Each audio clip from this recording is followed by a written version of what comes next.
Hello everyone, and thank you for joining me. This is the screencast presentation of Palmetto Painting Company. This is a theoretical company, has not been founded. However, it is something that I'm passionate about, and I have given some considerable thought to actually starting a company like this. The format of the screencast is probably going to be a little different than what you see on the slides here. I want you to understand the why behind what I'm doing and the motivations behind founding the company. We're going to go through what is first and foremost in my mind is the company culture. We're also going to go through some things like organizational structure, the pay structure, and equity distribution, as well as some theoretical hires that we've made and some key roles that I feel are most important. And finally, we'll wrap up with an exit strategy. So let's jump in. First and foremost in my mind is the company culture. Palmetto Painting Company is a residential painting contractor. And we're not going to focus on new construction. We're going to focus on doing existing homes, and they're all going to be residential, so they'll typically be occupied. One of the biggest motivations behind creating a company like this is the trust factor. When you're inviting someone into your home, there's always a bit of skepticism as to whether or not they're the right people to have in there. And I want to build my company around integrity and confidence, and I want my customers to know that when we have someone that's sharing some period of time in your home around the belongings that you hold dear, whether it be a family photograph or a family heirloom, that you've hired the right people, that everything is going to be safe and well looked after, and that you're also going to get a great result from the work that we do. So Palmetto Painting Company is committed to bringing the highest quality of customer service and work performed to our customers, and we want to live our motto, the look you want, the quality you deserve. Our commitment to quality doesn't stop with customers. It's going to be a part of everything that we do, and we're going to hold everyone in our organization to the highest standards, and it's going to include our company culture and our community outreach. What you'll see here is an example of the organizational structure. This will change, and I'll show some different variations in the slides below. But I want to keep a nice flat structure and empower my employees to make changes as they see fit, and be able to work with confidence in knowing that the entire organization is behind them in the decisions they make, so long as they have the customer in mind and the company in mind. The representation you see here has myself, Aaron Bazemore, as President and CEO, and then a Vice President of Sales and Marketing and a Chief of Operations. My strong suits are sales and marketing. I enjoy that side of the business and understand it very well. And some of the weak sides of my background are around the finance, accounts payable, accounts receivable, as well as the operations piece, keeping crews running in certain orders, and the planning component of the painting operation. So you see a chief of operations there with quite a large structure under him. That would be an operations manager ultimately that ran at least 2 to 3 crews, as well as a customer service manager that would have customer service associates that might handle questions from potential customers or possibly complaints from customers about work already processed. We want to be able to get those handled immediately, and that's why you see the number of associates that you have. I don't want anybody to wait for a returned phone call, and I don't want them to wait for a result.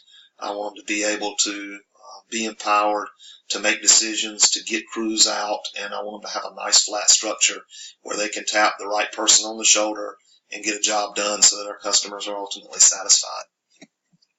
In the sales side of things, obviously the territories, as they grow, the structure around that will grow as well. And as you see here, a director of sales having 7 different territories and consequently 7 account managers. That could start off at a much lower level, and it could obviously grow into something much larger. And I believe that it would be smart to split out the marketing apart from that, because it is a full-time job to operate social media to have graphics design and events coordinators for trade shows and community outreach. And you see a research analyst there to help us understand where our money is best spent in the marketing department. What you see here is a personnel plan and a best estimate on salaries and pay based on what I've seen in the marketplace. You have production personnel, team leads, labor, and manager, and that is the operations side of things, the actual painters that are doing the work, the manager who is leading those crews as well as inspecting the work done. Below that, sales and marketing, we talked about earlier, analysts and salespeople. This will be where we see the most variation because the sales staff will be compensated with a base salary, but a lot of their compensation will come from bonuses and commissions. This will allow us the most flexibility and cost control over labor, and it will also give us the tools that we need to get the right people in the job and further motivate them once they're in. Beyond that, you see some of the leadership positions in general administrative, president, finance, and administrative. And these are just best estimates based on what I've seen in the marketplace. Total payroll at the end of the 2 years, I have as an estimate is just approaching $1 million with 23 people on payroll. And then here you see the equity plan and distribution. And this will allow us to be true partners with our investors and with some of the leadership. You see a CFO paid $500,000 providing 10% of the shares, VP of sales 510% of the shares. Again, I think this is fair based on some other equity distribution I've seen, and this will be an ultimate representation of what it will one day look like, but I do not expect it to look like on day one. And here you see a graphical illustration of what that equity distribution looks like. Again, CFO, VP of sales, and then venture capital and other types of investors, and then myself retaining 40% of the equity distribution.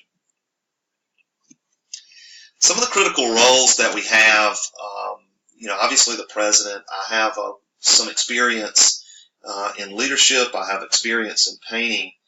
But what's most critical to me with this company is that my name is going to be associated with this organization, and I want to drive that company culture. So what you see is twofold roles that are important to me in a president. And one is to ensure that the daily operations are running smoothly, but most importantly to ensure that all of our company, from customer service and administrative all the way up through operations and finance, are empowered to make the right decisions and to make changes that are necessary in order to bring out the right outcome for the company and for the customer. And secondly, to be able to, as a president, to be able to expand the business and look for new strategic ideas, new territories, and to maximize best efforts in our current territory. All the while ensuring that my name and the company name is held in the highest regard by the community as well as our customers. A sales and marketing manager is a senior position as well, and again, this is one representation. It could also be a VP of sales and marketing, and obviously one day it will grow into a role like that. But the person selected for this role is going to be responsible for truly leading that team, and that's going to mean building the individuals themselves from being what they are when they come into our organization to being the best that they could possibly be. And unfortunately, one part of sales and marketing manager's role is going to be top grading the team. There are just simply going to be people that are not the right fit for the organization, and that needs to be handled with integrity and decisiveness. And that's what is important to me in this role.